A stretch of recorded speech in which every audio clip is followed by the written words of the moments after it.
Daqui a pouco, este palco vazio será tomado pelos protagonistas desta noite, que hoje assumem personagens de um episódio que entristece e envergonha a história de Alagoas, o Quebra, completando exatos 100 anos e sendo ainda objeto de discussão e repúdio.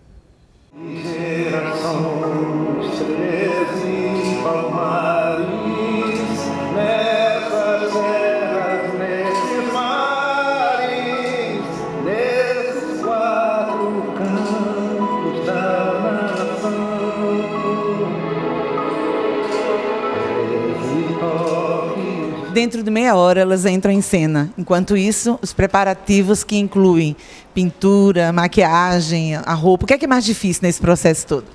Fazer o cabelo. Você consegue fazer sozinha? Não. Uma tem que fazer na outra, ajudar, porque a parte de trás é difícil fazer.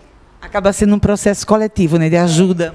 Acaba sendo um processo que uma tem que ajudar a outra, às vezes na pintura, alguma coisa, mas o cabelo é mais difícil. E esse processo de ajuda mútua interfere na qualidade do trabalho que vocês vão mostrar lá no palco? Com certeza, né? Porque no palco a gente vai transmitir a energia do grupo e se essa energia não for coletiva, realmente a gente não consegue perceber a harmonia do espetáculo, a interação, o sentimento que a gente tem que trazer para o público, né? Então, se a gente não começa com esse coletivo desde a preparação e ter esse espírito, a gente não consegue levar para o palco. Isso é essencial para que o espetáculo flua e seja muito bonito e que seja agradável para todo o público, né? Beleza, realmente o processo coletivo é sempre uma coisa difícil, inclusive para nós, né, que trabalhamos em equipe, se não for você aí, Nezinho. Bom, e o tema do espetáculo é um tema difícil, né, que a história vem discutindo já há 100 anos. Para você, como é que foi assimilar esse conteúdo e colocá-lo nos pés, no corpo, enfim, no corpo inteiro? Então, a gente já está acostumado a contextualizar histórias assim, inclusive acontecimentos históricos, né? Então, mas de qualquer forma é um peso muito grande para a gente, porque é uma responsabilidade, né? Que é um fato muito pesado da nossa história. Então, é uma responsabilidade muito grande da gente estar mostrando essa história nossa, que é de todos nós, para o público. Porém, assim, é muito gratificante, porque é uma coisa que é da nossa cultura, então a gente realmente tem que abraçar isso. Então, é muito interessante. E para ela, sua colega é canadense, como é o nome dela? Ricky.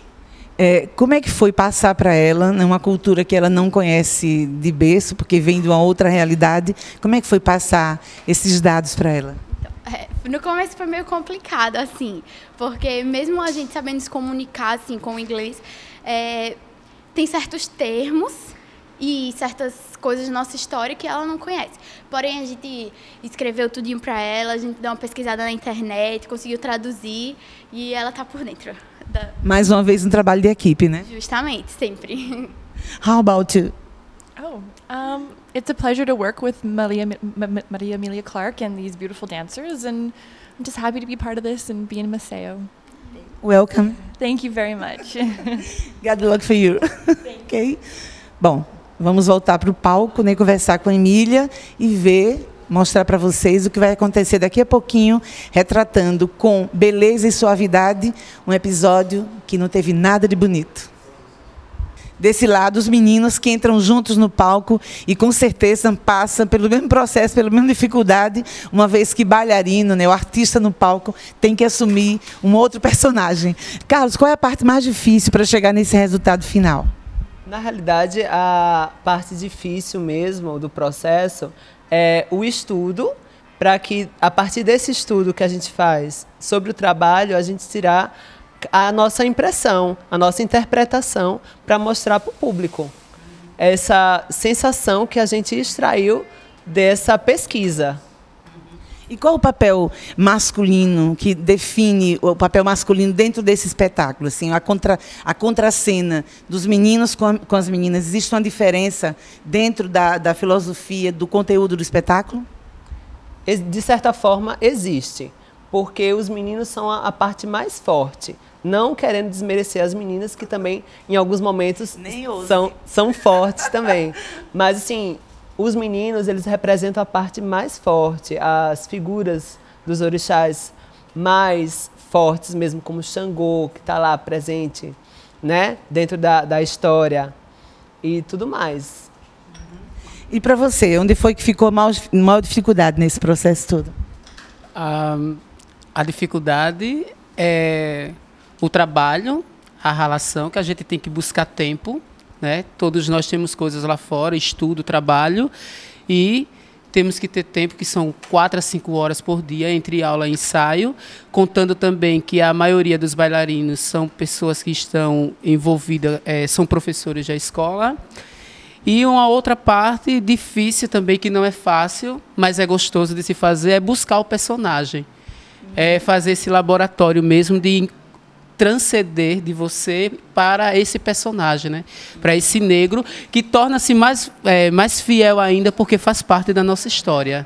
A gente tem um pouco desse negro, muitos, ou talvez muito desse negro dentro da gente. Então, a gente, dentro da pesquisa, tem que ir buscar essa personagem que vai estar presente no palco.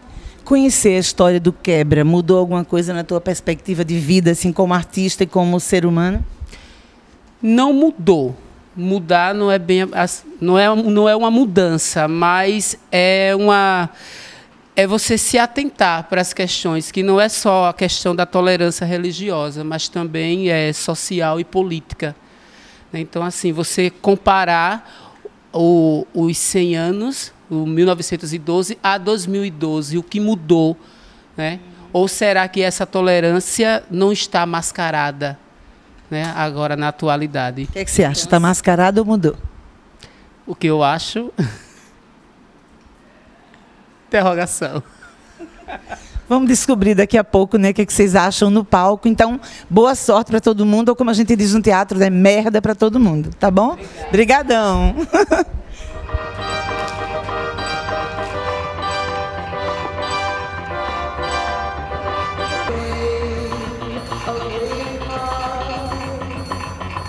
Maria Emília, hoje digamos que é a estreia, porque houve uma pré-estreia, né? Hoje é a grande estreia do espetáculo. Como é que você se sente?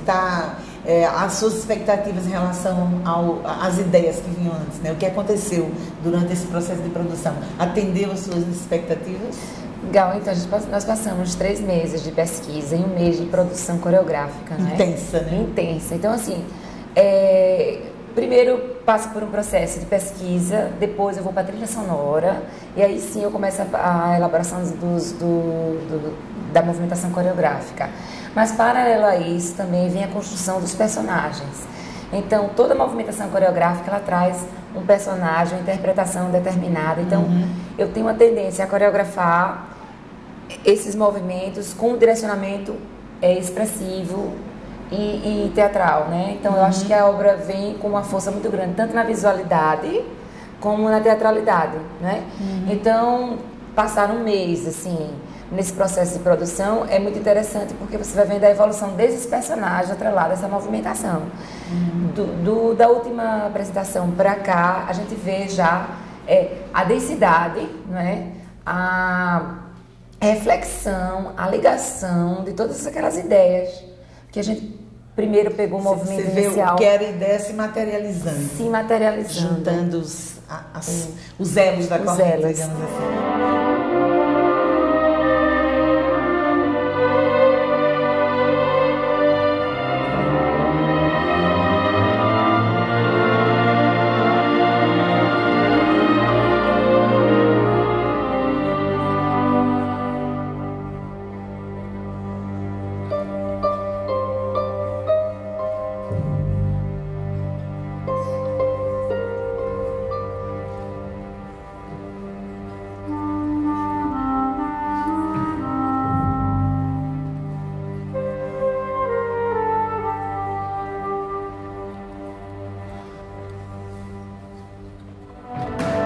La fede è amore e perciò crea poesia e crea musica. La fede è gioia e perciò crea bellezza. Le cattedrali non sono monumenti medievali, ma case di vita dove siamo a casa, incontriamo Dio, ci incontriamo uno l'altro.